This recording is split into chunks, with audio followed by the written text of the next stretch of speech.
आज हम सारा बेसिक मैथ के कॉन्सेप्ट फार्मूला रिवीजन करने वाले। अगर आपने शॉर्ट नोट्स भी नहीं बनाए तो आप ये देख के शॉर्ट नोट्स भी बना सकते हो जिसमें सारा कुछ कवर है।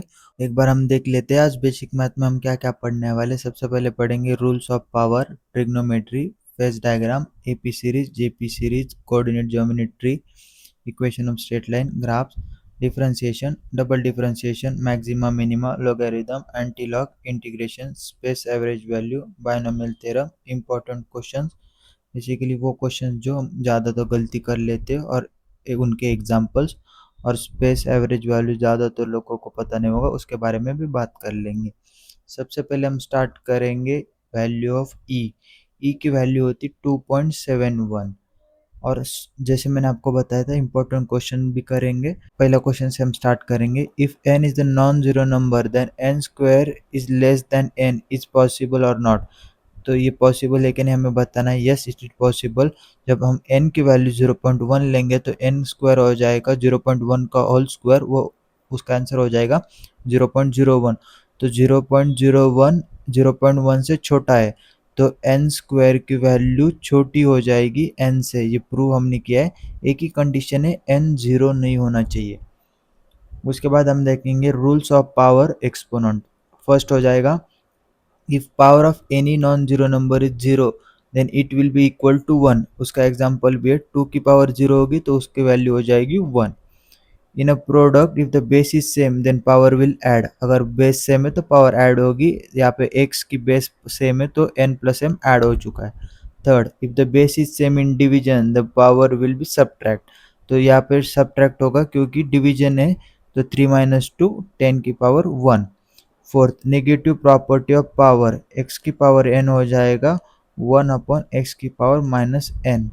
फिफ्थ पावर ऑफ पावर, तो यहाँ पे क्या होगा, x की पावर n की होल की पावर m है तो n इंटू एम मल्टीप्लाई हो जाएगा। यहाँ पे एग्जाम्पल भी दिया है, आप देख सकते हो। सिक्स हो जाएगा फ्रैक्शनल पावर। यहाँ पे सारा उसका एग्जाम्पल और क्वेश्चन और वो मैंने दिया है। उसके बाद हम देखेंगे effect on power due to shifting of decimal place. सबसे पहले क्या हो जाएगा, जब पावर बड़ा हो तो नंबर छोटा होगा। मतलब जब यहाँ पे आप देख सकते हो कि हमने क्या किया, यहाँ पे पावर घटाई। आप यहाँ देख सकते हो हमने यहाँ पे पावर घटाई मतलब ये नंबर क्या होगा, बड़ा होगा। तो डेसिमल पॉइंट 2.43 का 24.3 हो चुका है और पावर भी कम हो गई। ये यहाँ पे मैंने जो लिखा है कि जब पावर बढ़ाएंगे, यहाँ पे हमने पावर बढ़ाई है तो नंबर छोटा हो चुका है। उसके बाद है if base is same on both side then power will be same. तो यहाँ पे उसका एग्जांपल भी दिया और उसका सॉल्यूशन भी दिया है, आप देख सकते हैं। यहाँ से मेन बेसिक मैथ हमारा स्टार्ट होता है। सबसे पहले हो जाएगा इन्फिनिटी 2 की पावर इन्फिनिटी हो जाएगा इन्फिनिटी। 2 की पावर माइनस इन्फिनिटी हो जाएगा ज़ीरो। ये कैसे आएगा, यहाँ पे सारा कुछ मैंने बता दिया। उसके बाद हम देखेंगे ट्रिगोनोमेट्री। ये जो ट्रायंगल ये हो जाएगा परपेंडिकुलर, ये बेस, ये हाइपोटेनस, जिसमें हमारा साइन कॉस टैन। साइन हो जाएगा परपेंडिकुलर अपॉन हाइपोटेनस, कॉस हो जाएगा बेस अपॉन हाइपोटेनियस और टैन हो जाएगा परपेंडिकुलर अपॉन बेस। इसको हम ऐसे याद कर सकते हैं, पंडित पंडित भद्री प्रसाद हर हर बोले। उसके बाद आर का फॉर्मूला हो जाएगा आर थीटा, जिसमें आर हो जाएगा रेडियस और थीटा हो जाएगा angle between A and B. Theta उसका ऐसा यूनिट है रेडियन और ये डायमेंशन लेस है। ये स्टार पॉइंट आप याद कर सकते हो। जब फार्मूले में अकेला थीटा हो तो थीटा का यूनिट रेडियन होगा, ये कंपलसरी है। जब थीटा अकेला होगा उसका यूनिट रेडियन में ही लेना है, डिग्री में हम नहीं ले सकते। कुछ important formulas, sine theta into cosec theta equals to 1, cos theta into sec theta equals to 1, tan theta into cot theta equals to 1। इसमें से मैं आपको एक प्रूफ करके दिखाता हूँ। साइन थीटा होता है perpendicular upon hypotenuse, cos theta होता है हाइपोटेनस अपन परपेंडिकुलर। तो ये क्रॉस मल्टीप्लाई कट कट होके अपना हो जाएगा 1। ऐसे ही ये दोनों भी है। ये बहुत इंपॉर्टेंट चीज़ है जो मैक्सिमा और मिनिमम वैल्यू है। साइन थीटा मैक्सिमम होता है +1 at 90 degree, sine theta minimum होता है -1 at 270 degree, cos theta maximum होता है +1 at 0 degree, cos theta minimum होता है -1 at 180 degree, tan theta maximum होता है infinity at 90 degree, tan theta minimum होता है माइनस इन्फिनिटी एट 270 डिग्री। ये लर्न होना चाहिए अच्छे तरीके से। और एक क्वेश्चन हमारे पास है, if sine theta equals to 2 then find value of cos theta and tan theta. तो ये नॉट पॉसिबल, क्योंकि साइन थीटा होता है परपेंडिकुलर अपॉन हाइपोटेन्यूज, और यहाँ पे दिया इक्वल्स टू 2, मतलब ये हाइपोटेन्यूज कम होना चाहिए, परपेंडिकुलर ज़्यादा होना चाहिए, ये पॉसिबल नहीं है, क्योंकि जब ये परपेंडिकुलर, ये बेस और ये हाइपोटेन्यूज राइट एंगल ट्रायंगल में है, हाइपोटेन्यूज बड़ा होता है परपेंडिकुलर से, इस वजह से ये नहीं हो सकता। उसके बाद हम देखेंगे 1 रेडियन इक्वल्स टू 180/पाई, ये लर्न होना चाहिए हमें। उसके बाद हमने पाई, ये क्वेश्चन है, पाई डिग्री को हम रेडियन में कन्वर्ट करने वाले, पाई डिग्री को, पाई रेडियन को नहीं। तो जब हम डिग्री में कन्वर्ट करेंगे तो पाई बाय 180 से मल्टीप्लाई करेंगे, तो पाई इंटू पाई हो जाएगा pi square by 180। Pi square की वैल्यू आप याद करना होती है 10, तो 10/180 हो जाएगा 1/18 रेडियन। सेम और एक क्वेश्चन है, 1 रेडियन को मिनट में कन्वर्ट करना है, तो एक चीज़ हम याद रखेंगे, 1 डिग्री इक्वल्स टू 60 मिनट, और 1 रेडियन होता है 180/पाई, तो इसको हम 60 से मल्टीप्लाई करेंगे तो आएगा 10800 मिनट, और इसको अगर हमें सेकंड में मल्टीप्लाई करना हो या कन्वर्ट करना हो तो हम सेकंड से मल्टीप्लाई करेंगे। उसके बाद आता है angle of elevation, angle of depression. Angle of elevation होता है angle above the horizontal, angle और डिप्रेशन हो जाएगा angle below the horizontal. Sine minus theta हो जाएगा माइनस साइन थीटा। उसके बाद आइडेंटिटी अब देखेंगे, साइन ए प्लस बी हो जाएगा sine A into cos B plus sine B into cos A, sine A minus B हो जाएगा sine A into cos B minus sine B into cos A, cos A plus B हो जाएगा cos A into cos B minus sine A into sine B, cos A minus B हो जाएगा cos A into cos B plus sine A into sine B, tan A plus B हो जाएगा tan A plus B upon 1 minus tan into A tan B, ये dot product याद रखना है। Tan A minus B हो जाएगा tan A minus tan B, 1 plus tan A into tan B. हम याद रख सकते हैं इसको अच्छी तरीके से, कि जब प्लस होगा तो ऊपर प्लस होगा नीचे माइनस होगा, और जब टेन ए माइनस बी यहाँ पे जब माइनस होगा तो ऊपर माइनस होगा नीचे प्लस होगा, इस तरीके से हम इसे याद रख सकते हैं। जब एंगल ए और बी इक्वल होगा तो साइन टू थीटा का फॉर्मूला हो जाएगा 2 sine theta cos theta, cos two theta का हो जाएगा cos square theta minus sine square theta, cos two theta का और एक हो जाएगा 1 माइनस 2 साइन स्क्वायर थीटा, ये बहुत जगह पे यूज होता है, इसको हम डायरेक्टली लर्न करेंगे।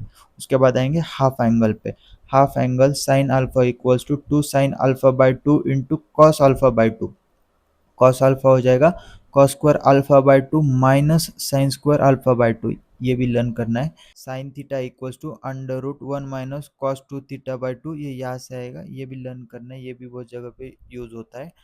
उसके बाद आएगा स्मॉल एंगल अप्रोक्सीमेशन, जब थीटा लेस देन 5 डिग्री हो तो हम यूज करेंगे, तो कॉस थीटा हो जाएगा 1 sine theta equals to theta tan theta equals to theta, यहाँ से हम ऐसे भी लिख सकते हैं sine theta equals to tan theta जब 5 डिग्री से कम हो, तो कॉस 3 डिग्री की वैल्यू हो जाएगी 1, कॉस 4 डिग्री की वैल्यू हो जाएगी 1, साइन 2 डिग्री की वैल्यू हो जाएगी, हमें उसको रेडियन में कन्वर्ट करना पड़ेगा, तो 2 इंटू पाई बाय 180, तो ये 19, तो ये हो जाएगा पाई बाय 90 रेडियन।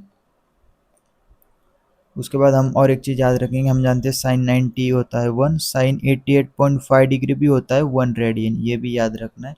उसके बाद हम देखेंगे ASTC रूल, ASTC रूल अगर आपको निमोनिक्स नहीं पता तो मैं आपको बता दूँ, या फिर इसको हम ऐसे याद रख सकते हैं, ये 0 डिग्री 90 180 270, तो ये हो जाएगा ऑल स्टूडेंट टेक कॉफ़ी, यहाँ पे ऑल पॉजिटिव, यहाँ साइन, यहाँ पे टेन, यहाँ पे कॉस, सारे पॉजिटिव बाकी सब negative.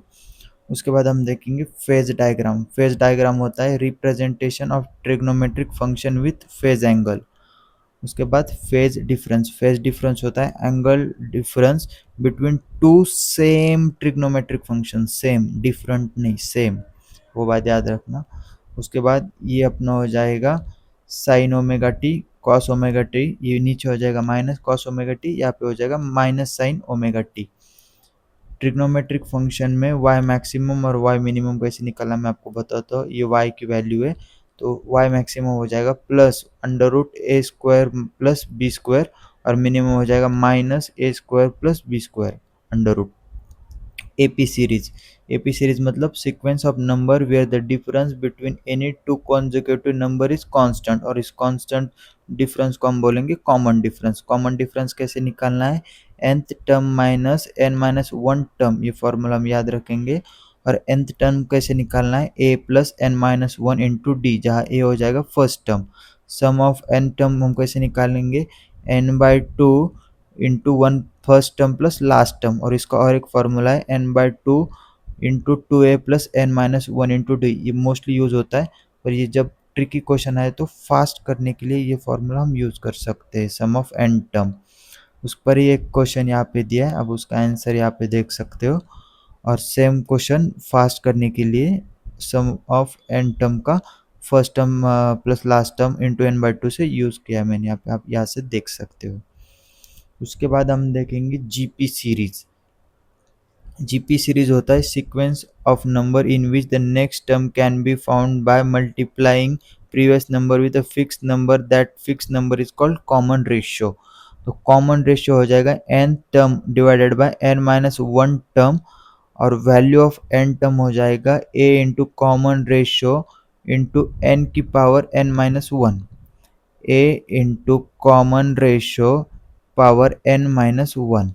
Some of N term हो जाएगा A upon one minus common ratio, जहाँ पे कॉमन रेशियो की वैल्यू लेस देन वन हो जाएगी. ये बात याद रखना, अगर वन से ज़्यादा हुई तो नीट के लिए ज़्यादा पूछा नहीं जाता, ये बात याद रखना. ए हो जाएगा हमारा first term, common ratio C R मतलब common ratio. Coordinate geometry. Coordinate geometry मतलब ग्राफ, जो हम पॉइंट करते हैं, graph always between two physical quantity, third physical quantity is constant. यहाँ पे x और y है, अगर z होता तो z कांस्टेंट ले लेते. तो y is a function of x, y depend on x, but x is independent on any physical quantity. ये बात याद रखना है.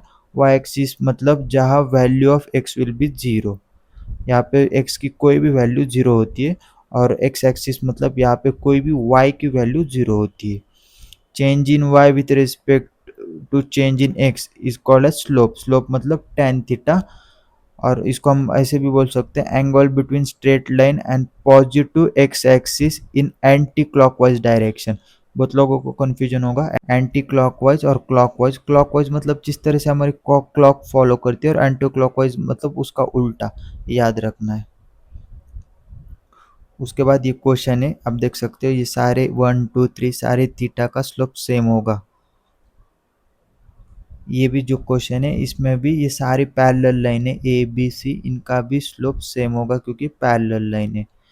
अब जब angle between straight line and positive x axis less than 90 degree होगा वो एक्यूट होगा, ग्रेटर देन 90 होगा वो ऑब्ट्यूस होगा, अगर 0 डिग्री हो तो वो पैरेलल लाइन हो जाएगी, और 90 हो गया तो परपेंडिकुलर हो जाएगा. स्लोप एक्यूट पे पॉजिटिव, ऑब्ट्यूस पे निगेटिव, और इस पे 0 डिग्री पे 0 और 90 डिग्री पे इन्फिनिट. अगर आपको एक्यूट ऑब्ट्यूस नहीं पता तो मैं आपको एक मिनट में बता देता हूँ. एक्यूट मतलब 90 डिग्री से कम, ये 90 डिग्री है उससे कम, और ऑब्ट्यूस मतलब 90 डिग्री से ज़्यादा, और परपेंडिकुलर मतलब 90 डिग्री, और पैरेलल ये हो जाएगा अपना. उसके बाद हम देखेंगे equation of straight line. Equation of straight line जब दो कोऑर्डिनेट हो तो हो जाएगा under root x2 minus x1 का whole square y2 minus y1 का whole square. If three coordinates are given, उसमें सिर्फ लास्ट में z2 माइनस z1 का होल स्क्वायर ऐड हो जाएगा. और ये इक्वेशन ऑफ स्ट्रेट लाइन है y equals to m x plus c, जहाँ पे m equals to slope x axis और c equals to y intercept मतलब value of y where x equals to zero. ये याद रखना है. स्ट्रेट लाइन है जब एम एन सिक्स मतलब उसका, मैंने जो यहाँ पे लिखा है आप देख सकते हो, स्ट्रेट लाइन का एक किनारा एम एन सी फिक्स हो, हमारा एम मतलब slope and y intercept fix हो, तो वो उसके लिए बहुत हेल्पफुल है हम क्वेश्चन सॉल्व. अगर x की वैल्यू जीरो है तो y इक्वल्स टू सी हो जाएगा. उसके बाद मॉड हमें मैग्नीट्यूड बताता है, ये बात हमें पता है. उसके बाद हम ग्राफ ड्रॉ करेंगे y equals to magnitude of x, तो हमारा ये ग्राफ हो जाएगा. सारी स्टेप मैंने यहाँ पे दी है, आप पढ़ सकते हो. मैं आपको डायरेक्टली फाइनल ग्राफ एक सेकंड में निकाल के दिखाता हूँ. ये हो जाएगा अपना x एक्सिस, ये हो जाएगा अपना y एक्सिस, ये हो जाएगा अपना स्ट्रेट लाइन.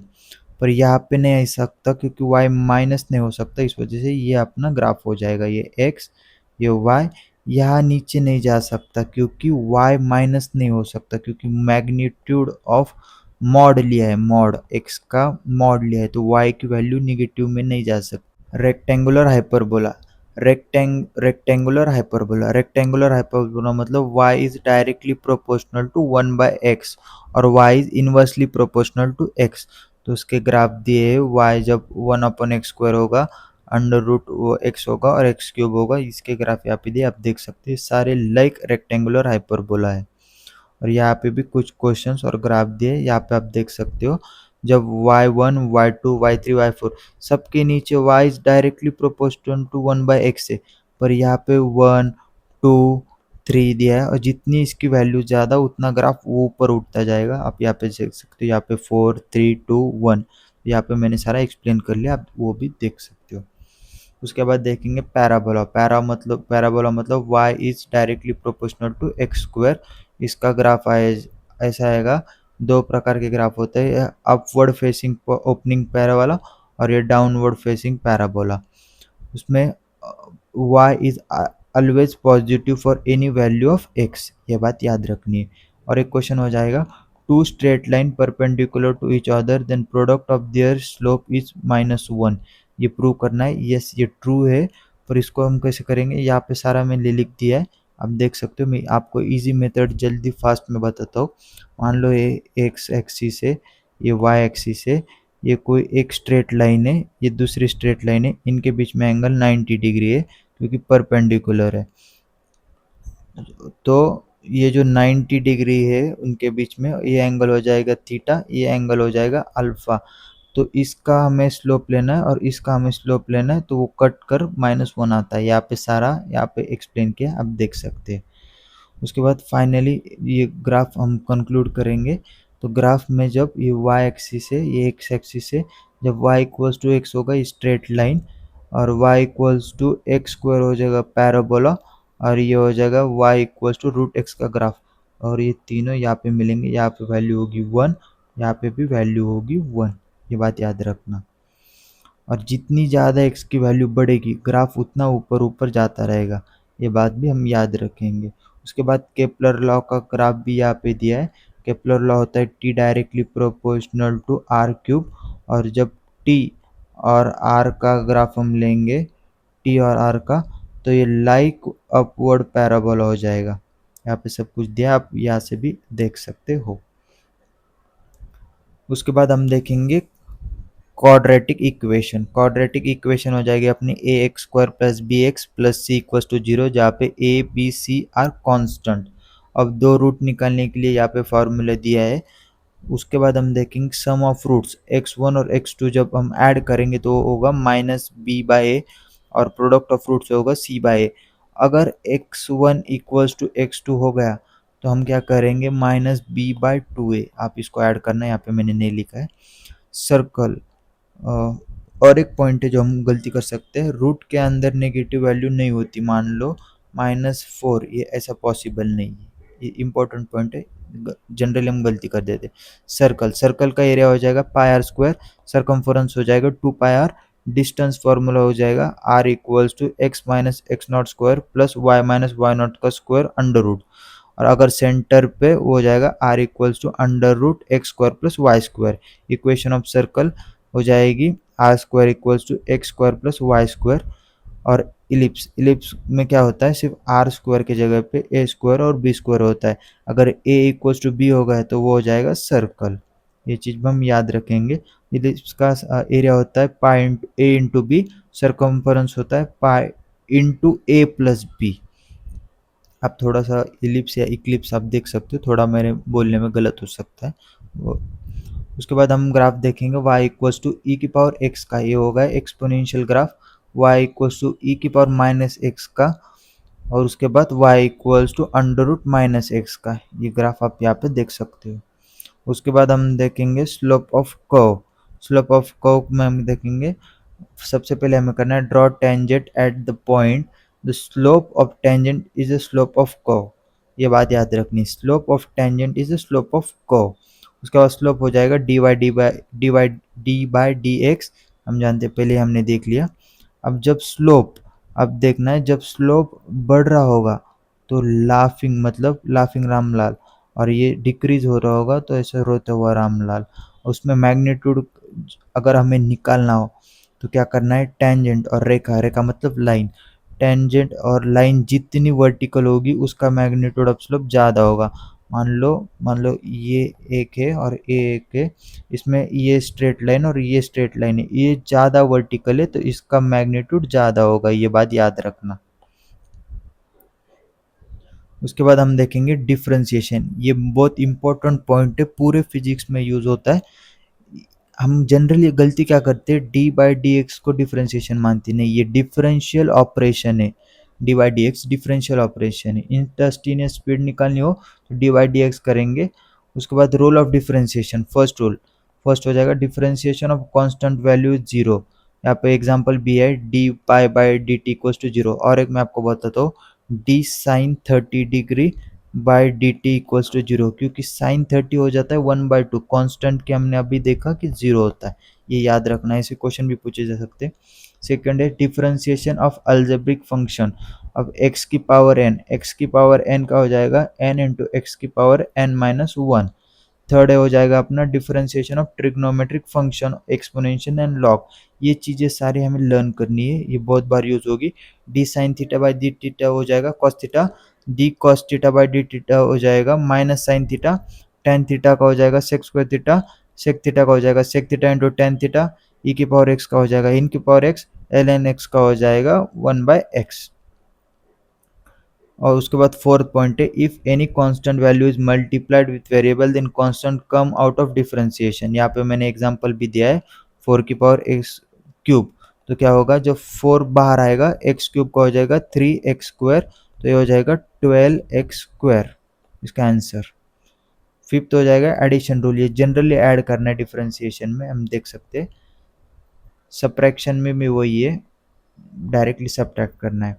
मल्टीप्लिकेशन, मल्टीप्लिकेशन में मान लो u इंटू वी है, तो हम क्या करेंगे, सबसे पहले u का डिफरेंशिएशन करेंगे, v को कांस्टेंट रखेंगे, ऐड करेंगे, फिर बाद में v का डिफरेंशिएशन करेंगे और u को कांस्टेंट रखेंगे। ये थोड़ा एक बार आप क्वेश्चन ट्राई करना, ये जनरली आपको हो जाएगा। डिवीजन में हम क्या करेंगे, सबसे पहले u बाई वी जब डिवीजन में होगा तो u को डिफरेंशिएट करेंगे, v को कांस्टेंट रखेंगे, माइनस करेंगे, v को डिफरेंशिएट करेंगे, u को कांस्टेंट रखेंगे और डिवाइड बाय v² करेंगे। ये भी आप जब क्वेश्चन सॉल्व करोगे तो जनरली जल्दी जल्दी आपसे हो जाएगा। डबल डिफरेंशिएशन, डबल डिफरेंशिएशन मतलब दो बार डिफरेंशिएशन। तो मैं आपको बताता हूँ, d y by d x हम जब करते हैं और ये होगा सिंगल डिफरेंशिएटर। डबल डिफरेंशिएशन मतलब d square by y upon d x square, ये होता है अपना डबल डिफरेंशिएशन। आपको एक एग्जांपल लेके बताता हूँ मैं। अभी हमने डिफरेंशिएट किया था 4x³ तो इसका डिफरेंशिएशन हो जाएगा 12x² और इसका डबल डिफरेंशिएशन हो जाएगा 24x। उसके बाद ये कुछ इंपॉर्टेंट पॉइंट्स है, जनरली हमें यूज होते हैं, हम देखेंगे। जब d y by d x का मैग्नीट्यूड होगा तो हम उसे बोलेंगे magnitude of rate of change in y with respect to x. D into mod of y by d x होगा तो उसको बोलेंगे rate of change in mod of magnitude of y with respect to x. और d y square by d x होगा rate of change in y square with respect to x. Y square है क्योंकि यहाँ पे भी Y square है। उसके बाद हम देखेंगे चेन रूल, चेन रूल को हम बोलते हैं आउटसाइड इनसाइड रूल। तो क्या होगा, d y by d x होगा differentiation of outer function keep inside function at it is different into differentiation of inside function with respect to x. मैं आपको सिंपल एग्जांपल लेके बताता हूँ, y equals to sign 2x, तो इसका हो जाएगा साइन का हो जाएगा cos 2x और जो अंदर का है उसका हो जाएगा इंटू 2, क्योंकि x की टर्म में हमें डिफरेंशिएट करना है, तो ये हो जाएगा अपना chain rule. Partial differentiation, partial differentiation if v is the function of x y z तो delta v by d x plus delta v by d y delta v by d z, जहाँ पे जब x का करेंगे तो y और z constant रहेंगे, y का करेंगे तो z एंड x कांस्टेंट रहेगा और z का करेंगे तो x एंड y कांस्टेंट रहेगा। ये बहुत इंपॉर्टेंट क्वेश्चन है, जनरली हम गलती करते हैं। y equals to x square तो हमें फाइंड क्या करना है, d y by d t, d y by d t find करना है, एक्स नहीं। तो d y by d x हो जाएगा अपना 2x। तो यहाँ से हम क्या करेंगे, d y equals to 2x d x. यहाँ से हमें डी वाई की वैल्यू पता चल गई। तो d y by d t अपना हो जाएगा 2x d x upon d t. ये अपना आंसर हो जाएगा। याद रखना, जनरली हम इसमें फास्ट फास्ट करते हुए गलती कर देते हैं। उसके बाद इसके ऊपर, इस कॉन्सेप्ट के ऊपर ही यहाँ पे एक क्वेश्चन है, आप इसको सॉल्व करना। यहाँ पे उसका आंसर भी दिया है। उसके बाद जो बहुत गलती करते हैं लोग, मैक्सिमा और मिनिमा, और जनरली बच्चे इसको छोड़ के आते, आपको बहुत आसान तरीके से मैं आपको बताता हूँ। देखो, जब लाइफ में हम किसी भी चीज़ में लो फील करते, तो हमारे पास अचीव करने के लिए बहुत सारी चीज़ें होती है, और जब हाई स्टेज पे होते तो अचीव करने के लिए बहुत कम चीज़ें होती। तो लो होना अच्छी बात है, क्योंकि बहुत सारी चीज़ें हम अचीव कर सकते, तो पॉजिटिव साइन है। मतलब अगर डबल डिफरेंशिएशन हम करेंगे और उसकी वैल्यू अगर पॉजिटिव आए तो वो मिनिमा हो जाएगा, अगर नेगेटिव आए तो वो मैक्सिमा हो जाएगा। ये बात हमें याद रखनी है। और एक इम्पॉर्टेंट क्राइटेरिया होता है मैक्सिमा और मिनिमा के लिए, कि वहाँ पे स्लोप जीरो कंपलसरी होना चाहिए। ये बात कंपलसरी है मैक्सिमा और मिनिमा के लिए। यहाँ पे सारा कुछ मैंने लिखा है, आप देख सकते हो।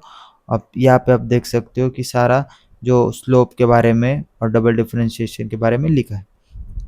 अब अगर यहाँ पे दो इंपॉर्टेंट पॉइंट ये भी देखेंगे, if slope at one point on x where it is zero, then y will be either minimum और मैक्सिमम। अगर एक्स पे एक ही पॉइंट है, आइदर वो मिनिमम होगी, आइदर वो मैक्सिमम होगी, दो नहीं हो सकती, क्योंकि एक्स की एक वैल्यू। अगर इस पॉइंट में लिखा है अगर दो है, तो मान लो एक्स वन मैक्सिमम भी हो सकती है या पर मिनिमम भी हो सकती है। अगर ये मैक्सिमम हुई तो एक्स टू मिनिमम होगी, और अगर ये मैक्सिमम हुई x2 तो x1 मिनिमम होगी। ये बात हम याद रखेंगे। उसके बाद आता है अपना लॉगरिथम। आप ये भी देख लेना, यहाँ पे सारा मैंने पैराबोला के बारे में लिखा है। ये जनरली इजी मेथड से हम कर सकते हैं। लॉगरिथम के बारे में आप देखेंगे। लॉगरिथम कुछ नहीं, बहुत इजी है। हम बहुत इजी कॉन्सेप्ट में आपको बता दो। 2 की पावर 3 इक्वल्स टू 8। तो 8 हो जाएगा रिजल्ट, 3 हो जाएगी पावर, और 2 हो जाएगा बेस। तो क्या करेंगे हम, log 8 to the base 2 equals to 3। ये इसका हो जाएगा, इसको बोलते हैं हम लॉग। कुछ नहीं, यहाँ पे मैंने लिखा है क्या करना है, कैसे हम कन्वर्ट किया है। Base remain at the same position, result and power interchange their position, यही हमें करना है। और rules of logarithm, first rule है, if the value of log and base is same the result will be same. मतलब log 2 की power 2, two sorry log to the base 2, इसकी वैल्यू हो जाएगी 1। सेकेंड रूल है, log 1 on any base not equal to 0 और 1 equals to 0। मतलब 10 की पावर और sorry log 1 to the base 10 equals to 0। ये बात हमें याद रखनी है। उसके बाद अपना अपना थर्ड रूल हो जाएगा, log x y to the base e equals to log x to the base e plus log y to the base e. Fourth हो जाएगा log x by y to the base e, यहाँ पे हो जाएगा log x to the base e minus log y to the base e. Fifth rule हो जाएगा log x to the power n to the base e. तो क्या हो जाएगा, ये पावर यहाँ पे आके मल्टीप्लाई हो जाएगी। यहाँ पे मैंने लिख लिया है। अगर सिक्स्थ रूल हो जाएगा log x to the base e to the power n. अगर बेस की पावर एन है तो 1/n यहाँ पे जाके वो मल्टीप्लाई होगी। ये सेवेंथ रूल हो जाएगा अपना, log x to the y. अगर ये उसको नीचे लेके जाएंगे तो ये वैल्यूज इंटरचेंज होगी। log 8 ज़्यादा इंपॉर्टेंट नहीं, पर याद रख सकते हैं, log x to the y into log y to the base x equals to 1। ये ज़्यादा इंपॉर्टेंट नहीं है। और प्रूफ ऑफ सिक्स्थ रूल यहाँ पे मैंने लिया, आप देख सकते हो। उसके बाद हम देखेंगे लॉग को हम डिफ्रेंशिएट करेंगे। एक हो जाएगा नेचुरल लॉग, दूसरा हो जाएगा log x to the base 10। जब log x to the base e को हम कन्वर्ट करेंगे log x to the base 10 में, तो 2.303 से मल्टीप्लाई करना है। ये वैल्यू हमें लर्न होनी चाहिए। उसके बाद कहाँ पे हम गलती कर सकते हैं उसके बारे में भी मैंने लिखा है। अगर log x to the base 10 divided by d x होगा, तो उसको 1/x हम नहीं लिख सकते, ये गलत हो जाएगा, क्योंकि बेस ई होना चाहिए, बेस 10 पे गलत हो जाएगा। एंटी लॉग, एंटी लॉग मतलब दो दो कॉन्सेप्ट बहुत ईजी है। यहाँ पे हम देखते हैं बहुत जो हमने स्टार्टिंग में किया था पावर का उसका ही अपोजिट खेल है कि ये क्या हो जाएगा 2 की पावर 5 इक्वल्स टू एक्स, तो x इक्वल्स टू 32। ये बहुत इजी एंटी लॉग का कॉन्सेप्ट है, इसको ज़्यादा कॉम्प्लिकेट करना नहीं है। ये सारी वैल्यूज़ हमें लर्न करनी है, ये आनी चाहिए लॉग 2 3 4 5 6 7 8 9 10, ये सारी वैल्यू हमें लर्न होनी चाहिए। ये अभी इम्पोर्टेंट नहीं है, ये आगे जाके आएगा, पर मैं आपको बताता हूँ वर्क डन इन थर्मोडाइनमिक्स। इसका फॉर्मूला आप याद रख सकते हो, nRT log V2 by V1 to the base E, ये आप वैल्यू याद रख सकते हो। उसके बाद और एक इम्पोर्टेंट चीज़ वो है इंटीग्रेशन, ये भी मोस्टली फिजिक्स में बहुत यूज होता है। इंटीग्रेशन ऑपरेटर होता है integration of box delta x, तो यहाँ पे हो जाएगा integration of box with respect to x. Integration दो प्रकार के होते हैं, इनडेफिनेट और डेफिनेट। इनडेफिनेट में क्या करते हैं, नो लिमिट, और डेफिनेट में लिमिट होती है। इनडेफिनेट में हम लास्ट में प्लस सी ऐड करते हैं। Integration give area under the graph, बहुत इंपॉर्टेंट चीज़ है, आगे जाके बहुत काम आने वाली है। उसके बाद हम देखेंगे इंटीग्रेशन ऑफ एक्स की पावर एन, तो एक्स की पावर एन अपना हो जाएगा एक्स की power n plus 1 upon n plus 1 plus c. ये not valid for n equals to -1, ये भी याद हमें रखना है कि अगर n की वैल्यू -1 होगी तो ये वैलिड नहीं होगा। उसके बाद ये बहुत इंपॉर्टेंट फार्मूला है इंटीग्रेशन की, ये भी हमें लर्न होने चाहिए। Integration of sine theta d theta equals to minus cos theta equals to sine theta e की power x sec square theta equals to tan theta. Integration of constant हो जाएगा x, मान लो y की value 1 है तो उसका integration हो जाएगा x। If some constant multiplied with variable, तो क्या हो जाएगा, वो कांस्टेंट बाहर आके उसका इंटीग्रेशन करेंगे। अब इसको मैं आपको सॉल्व करके दिखाता हूँ। 5x² अगर इसका इंटीग्रेशन करेंगे 5 बाहर आएगा, इंटीग्रेशन ऑफ x² dx होगा, तो हो जाएगा 5x³ divided by 3।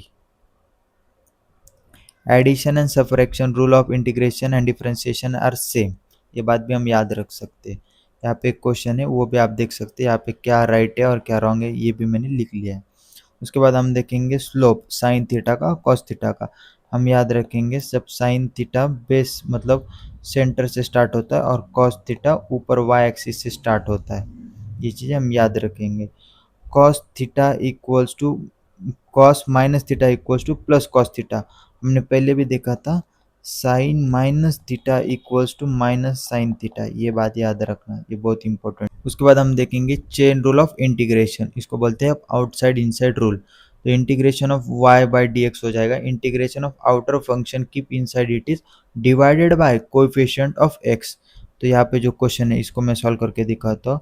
Integration of sign 2x plus 3, अगर इसको हम डिफ्रेंशिएट करेंगे तो साइन का हो जाएगा cos minus cos 2x plus 3, और x का डिफ्रेंशिएट हो जाएगा 2, क्योंकि कोएफिशिएंट सॉरी डिफ्रेंशिएशन नहीं कोएफिशिएंट ऑफ x हो जाएगा 2।